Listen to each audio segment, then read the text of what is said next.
Right friends, welcome back to Learning Space. This is last minute revision.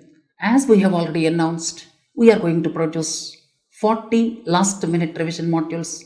They are equally divided among polity, economy, SNT, ecology and environment and current affairs. That means each will have 8 modules. So friends, through these statements, we are going to discuss what is surrounding that statement. That is the important aspect. Friends, as we have already announced, please watch cohort sessions. We already produced 11 cohort sessions. Total 24 cohort sessions are being planned before May 15th. At the same time, I once again advise you to watch 100 revision modules which we have produced during August, September. Let us move on. Here, the first statement is mentioned 801. What is the reason? The reason is statements are numbered from 1 to 800 for the weekly quizzes. That means from Monday to Friday, we are conducting quizzes. Each quiz has got 20 statements. These are numbered from 1 to 800. And now 801 to 1600 is the numbering given for these statements. Overall, we are going to discuss 1600 issues. Some of them, of course, may be repetitive. So in each module, we are taking 20 statements pertaining to one particular domain. That is, this domain is polity, and subsequently, we are going to discuss the answers to the first quiz number 1. Let us move on. The first statement, right to protest is a fundamental right. Absolutely correct. Right to strike is a legal right. Perfectly correct. When you look at this right to protest, one thing I have to tell you, it is protected under Article 19(1)(a) and 19(1)(b) of Indian Constitution. So friends, of course, reasonable restrictions can be imposed, and right to strike, that is based on the statutory laws. And this is the most important statement. At the same time, in the context of Pegasus, I would like to tell you one more important aspect. When the restrictions are too excessive, under those circumstances, it leads to chilling effect. What is the meaning of chilling effect? When people fear to open up their mouths, when the freedom of speech and expression is affected because of the too restrictive laws, too many restrictions on the freedoms, then that leads to chilling effect. Then the meaning of equality from the perspective of Indian Constitution is substantive equality. Perfectly correct statement. What is the difference between equality, substantive equality? At the same time, what is the difference between equality and equity? Friends, Indian Constitution primarily looks at substantive equality, or you can say from the perspective of equity. So therefore, there is a close relation between the words substantive equality and equity. Let me tell you with simple example how to understand in a better way equality and substantive equality. Suppose a person is born in a rich family. Somebody is born in a poor family. If you conduct same examination for both, they may not be able to fare evenly because of the historical disadvantages of this particular poor person. So government supports that boy. That is, in fact, affirmative action. That is reservations. Reservations are called affirmative actions. So friends, reservations in Indian Constitution are with a view to have substantive equality. So you can say Indian Constitution is built on substantive equality. How to understand this equality and equity? Let me take one example. In a family, there are 2 children. One child is normal. Other child is physically challenged. Both are going to college.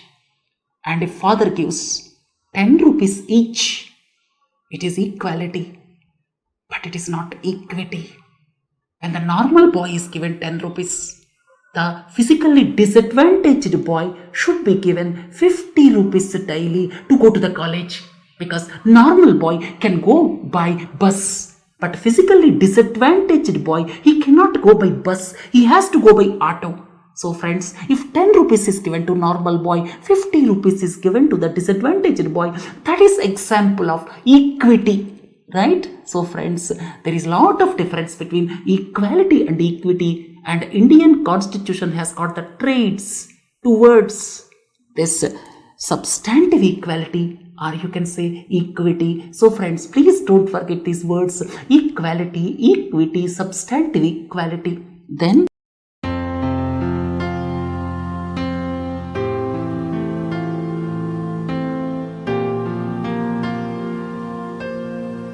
for inclusion in the state list of socially and educational backward classes, consultation with the National Backward Classes Commission is not mandatory. Friends, the Constitution 102nd Amendment Act that has taken out the powers of the states, later on they were restored through the 105th Constitution Amendment. This led to a lot of controversy in between the period. So in this context, I have included this statement. Friends, two things I have to tell you now. One is, as far as the central list is concerned, the procedure for the inclusion of the backward classes in the central list, that is harmonized with SCs, STs. So all is uniform procedure now. But as far as the state list is concerned, it is nothing to do with the central list. States can have their own lists, and NCBC consultation is also not required. This is the present day position, right friends? Then for the river water disputes tribunal awards, Article 136 provisions are not applicable is wrong. Friends, Article 136, what is it? Article 136 is the against any verdict. Suppose some tribunal has given the verdict, some court has given the verdict against any verdict, the people can approach the Supreme Court. Article 136 facilitates that. And if you see this river water disputes tribunal awards, as we have already seen previously, if the water is within the state, that is in the state list. But the interstate rivers, that is in the central list. Or you can say central government has the final say as far as interstate rivers are concerned. So as far as interstate rivers are concerned, when tribunal gives the award, the court's interference is barred. But the Supreme Court is admitting petitions under Article 136. So please correct this statement. Then, when farmers block the roads indefinitely and destroy the public property, friends, this is perfectly correct statement. Because when you destroy the public property, when you block continuously for 1 year, three things are affected. One is fundamental rights of others affected. That means Article 19(1)(d), Article 19(1)(f) are affected. At the same time, government has got directive principles of state policy, Article 38. It has to look at welfare of the other people. That is affected when the movement is blocked. Fundamental duties are affected under Article 51A, because when you are destroying the public property, it affects fundamental duties. That means as far as fundamental duties are concerned, it is one of the items. So all three are affected if you are destroying the public property and blocking the roads for the indefinite period. Right, friends? This is perfectly correct statement. Then 9th schedule gets complete protection from the judicial review. Wrong. 9th schedule that was brought in 1951, because with regard to land related issues, there were several problems. Many people were going to the courts at that point of time. So to prevent the judicial review, this 9th schedule was brought in 1951, basically for the agrarian reforms. And one important aspect is Tamil Nadu's 69% reservations are in the 9th schedule. This is one important aspect. But the present day position is whatever is there from 1973, this is amenable for judicial review.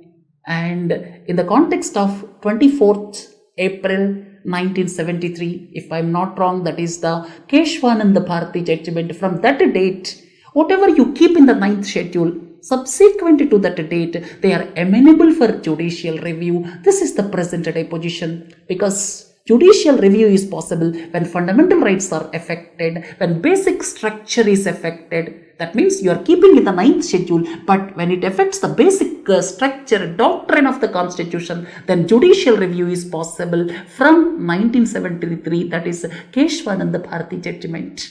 Right? Hate speech has not been defined in any statute in India. Perfectly correct statement. Friends, hate speech is not defined in any statute. And now, as far as hate speech is concerned, people are being taken up under various sections, say, for example, 153, 295, something like that. You need not remember those sections, but hate speech is not defined in any statute. The crimes related to hate speech, they can be taken up under the Representation of the People Act also. Please correct this statement. So, under the Representation of the People Act, though it is not defined, but they can be taken up under the Representation of the People Act. Various sections can be implemented. That means this hate speech can be reckoned to from other parts, though hate speech is not defined. As per Criminal Procedure Code 1973, as far as Criminal Procedure Code is concerned, here District Magistrate, Subdivisional Magistrate and other Executive Magistrate, they derive special powers under Section 144, and these are cognizable offences. Perfectly correct statement. Friends, here I request the students to dig up the difference between this Executive Magistrate and Judicial Magistrate. And let me tell you 2-3 important aspects. Executive Magistrate comes into picture because of the simple reason, law and order, that is the responsibility of the District Collector. Because of that reason, District Collector, or you can say the Divisional Magistrate or Subdivisional Magistrate, are given some powers. And Section 144, so this is a cognizable offence, because if anyone breaks it, he can be arrested without court warrant. In this context, I would like the students to go further with regard to the difference in the powers between Executive Magistrate and the Judicial Magistrate. At the same time, the difference between cognizable offence and non-cognizable offence. These two things I would like to include in the upcoming modules. Right, friends? As per Press Council of India Act, very important, because in recent times, in the context of digital media restrictions, these came to the forefront. And with regard to digital media, with regard to social media platforms, I would like to discuss in some other lecture. Right? So, as per Press Council of India Act 1978, PCI can censor newspapers or news agencies. Perfectly correct statement. And the television news, they are regulated by Cable Television Act of 1990s. Please don't forget. Look at the next one. There is no separate definition for lynching under the Indian Penal Code. This lynching is quite often in the news. And previously we discussed about there is no definition for this hate speech. And similarly, let me tell you one more thing. Shell company is not defined under the Companies Act. Because whenever something I recollect, I would like to tell you so that you get clarity of the similar areas. Then here you see there is no separate definition for lynching.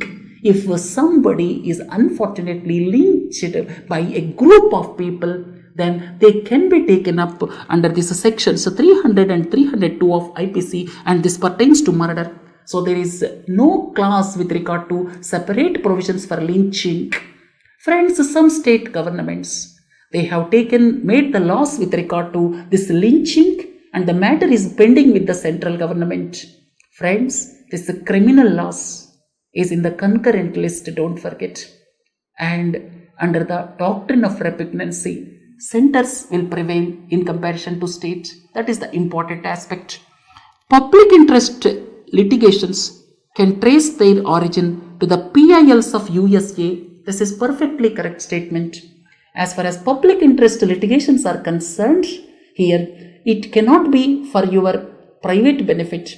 That means if you are approaching High Court or Supreme Court, public interest litigations, this is the invention of Indian judiciary, you can say, in 1980s or so. Under the public interest litigation, some disadvantaged groups, suppose their human rights are affected, they may not go to the High Court or Supreme Court.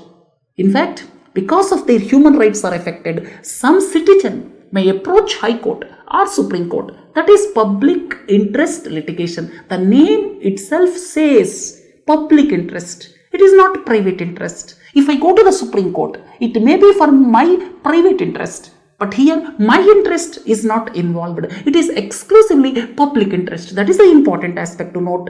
Only High Courts and Supreme Court, they can entertain this public interest litigation petitions. This is the important aspect.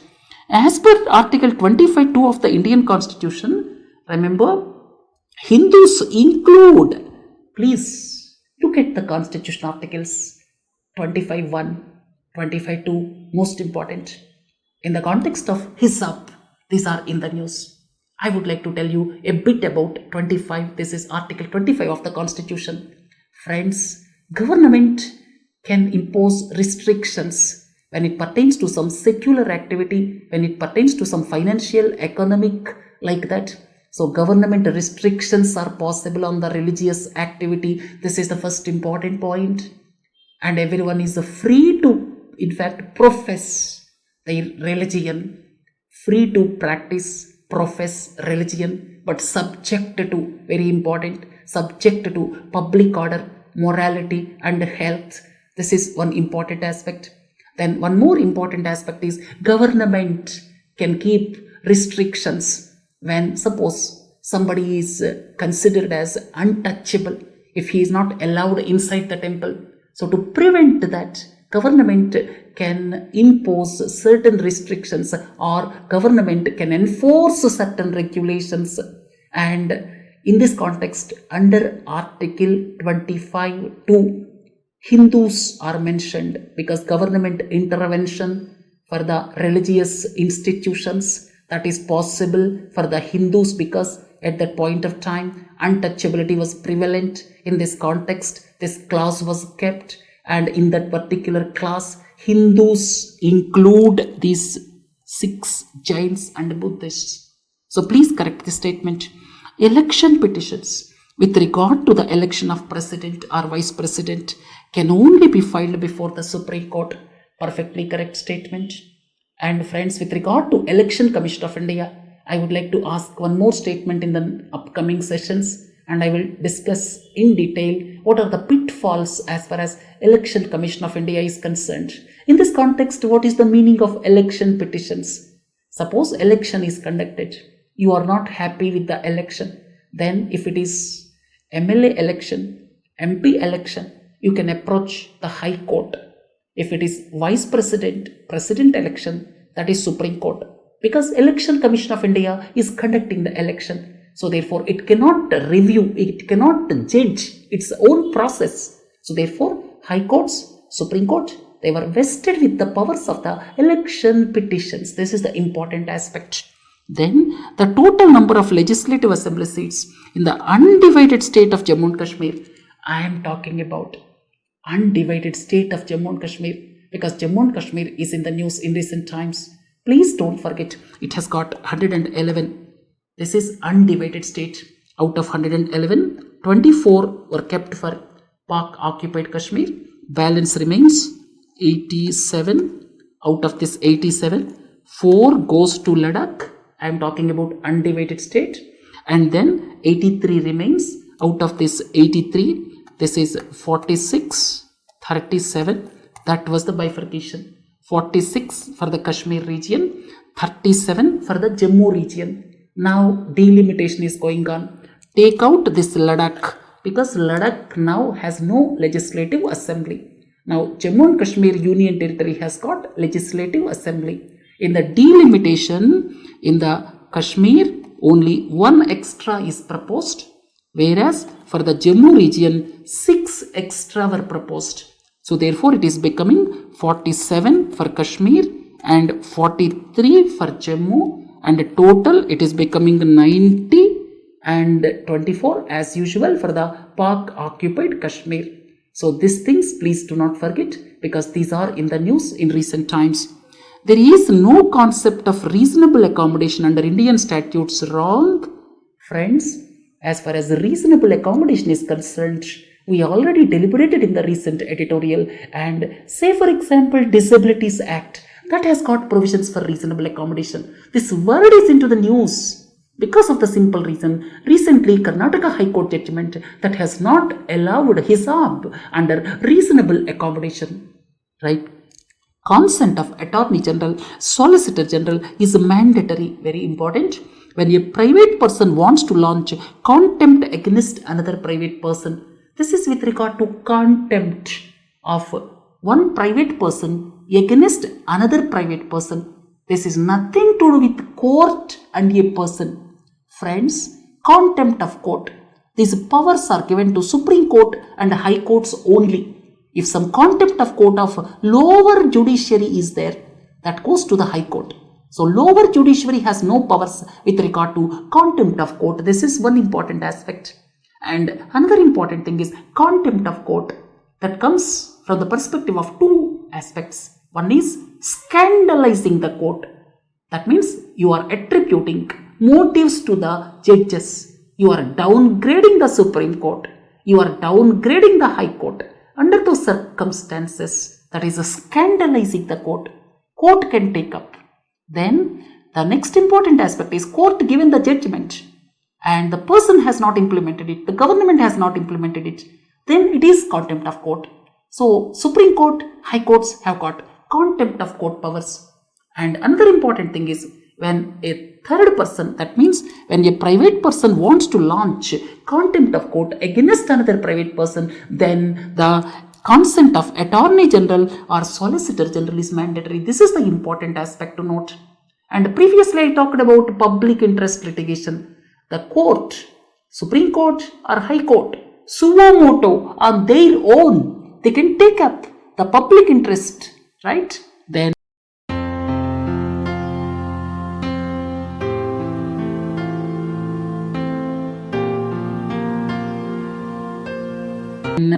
the delimitation of J&K Assembly constituencies was undertaken during 2002-2007. This is wrong. For the entire country, the delimitation of the constituencies took place during 2002 to 2007 or so.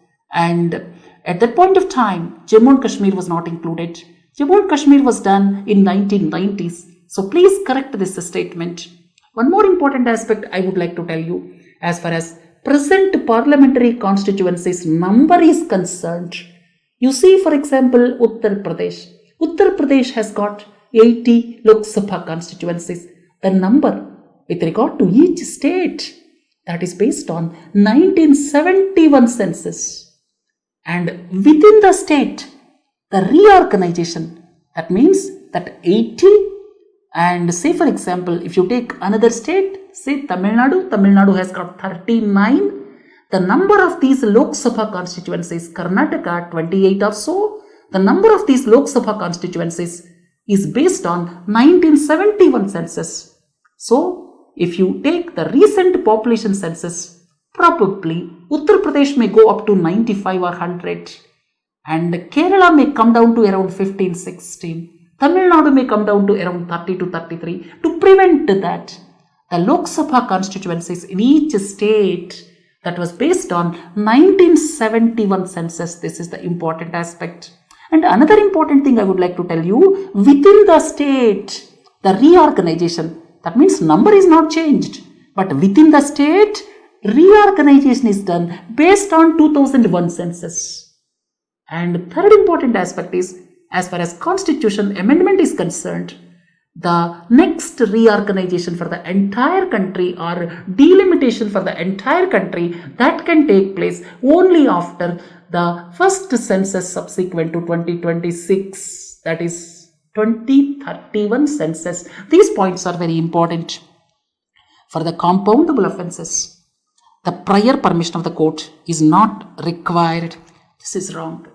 Friends, if you look at this compoundable offences, what is it? There is some dispute and the person approached the court and subsequently there was some compromise, because compromise is always possible. So certain cases can be compromised. Certain cases cannot be compromised. Because you see, if there is some murder, you cannot compromise. It is affecting the society. But there is minor tussle.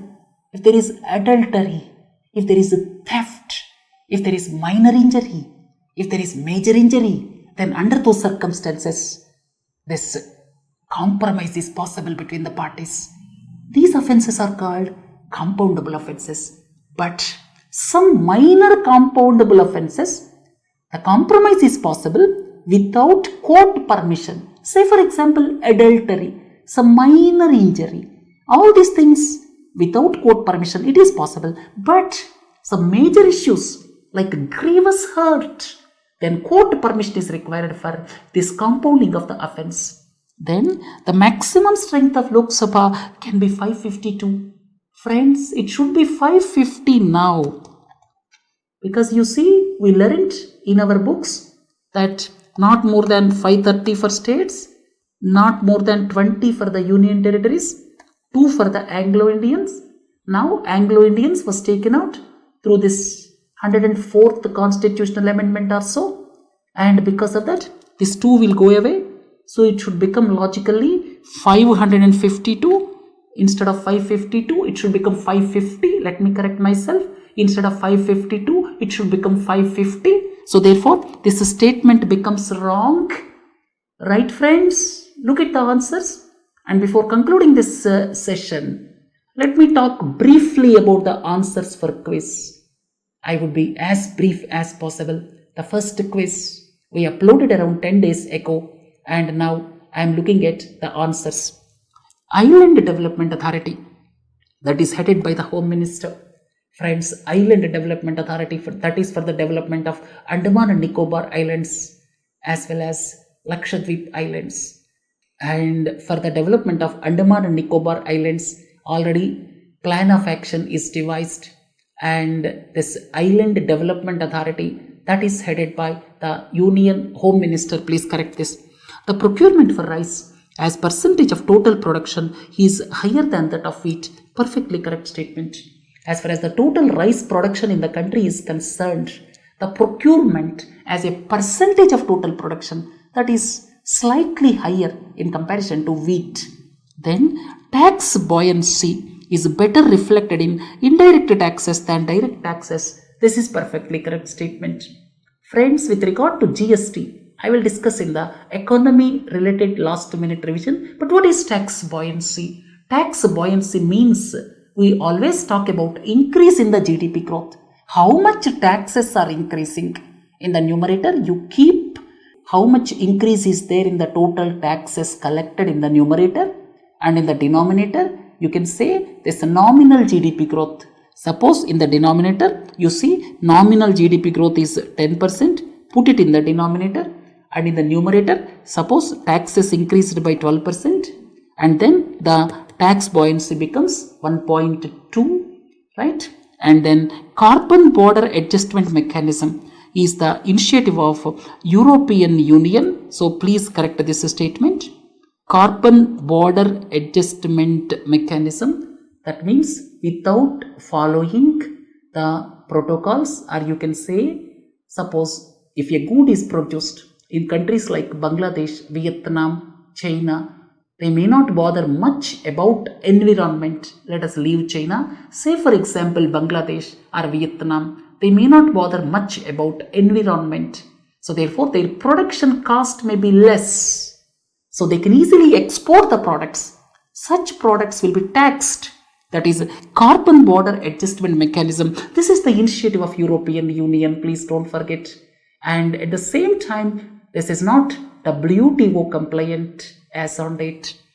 Quantitative easing, helicopter money, monetization of deficit normally creates additional money. It is creation of additional money.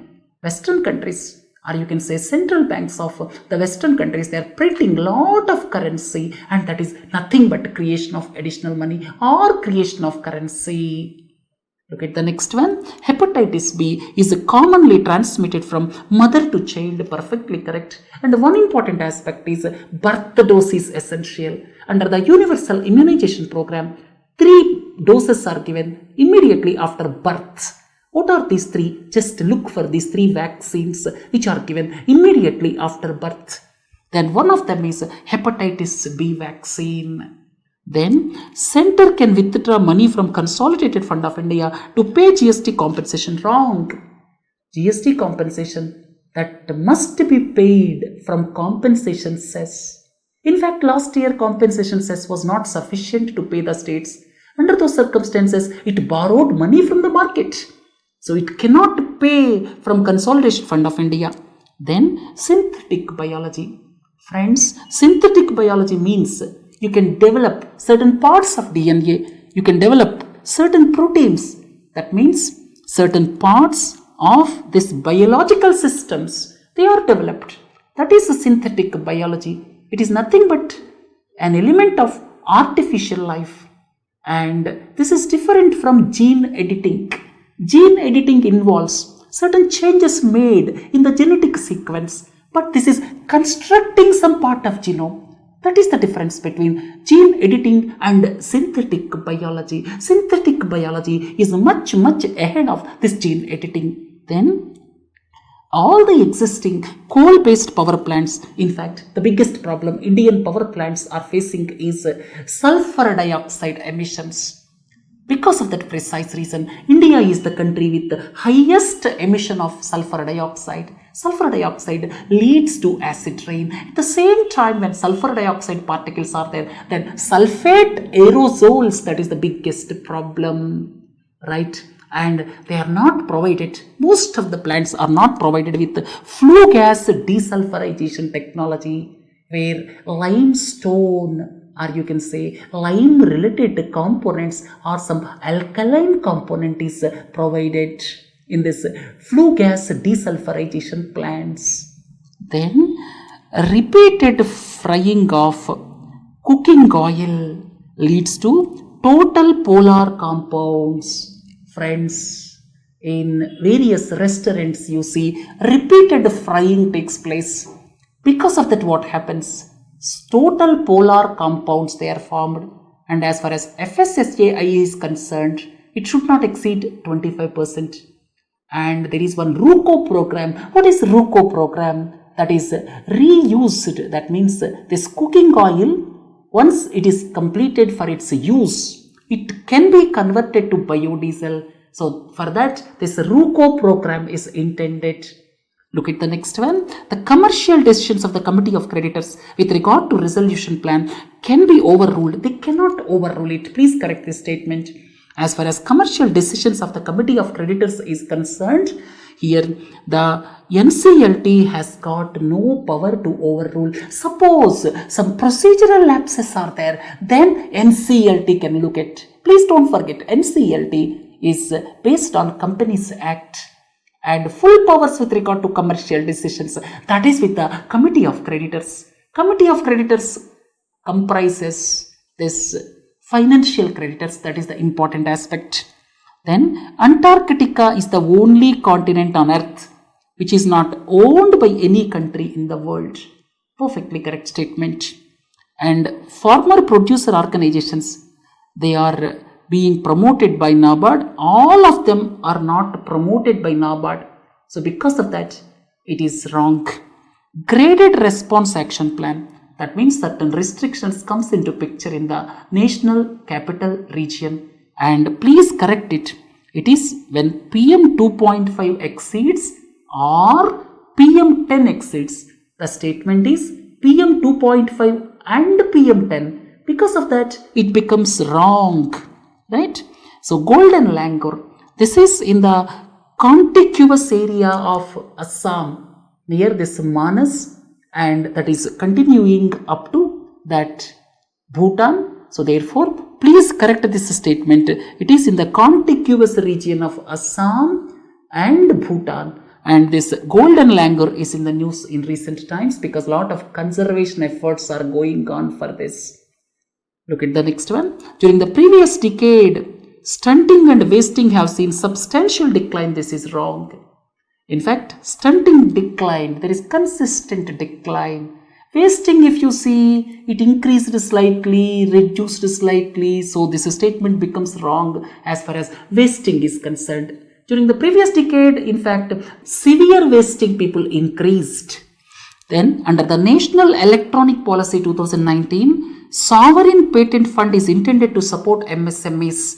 There is a Sovereign Patent Fund because MSMEs may not afford for the patents. That means when somebody is invented, that can be shared with MSMEs. The technology with some minor royalty that can be shared.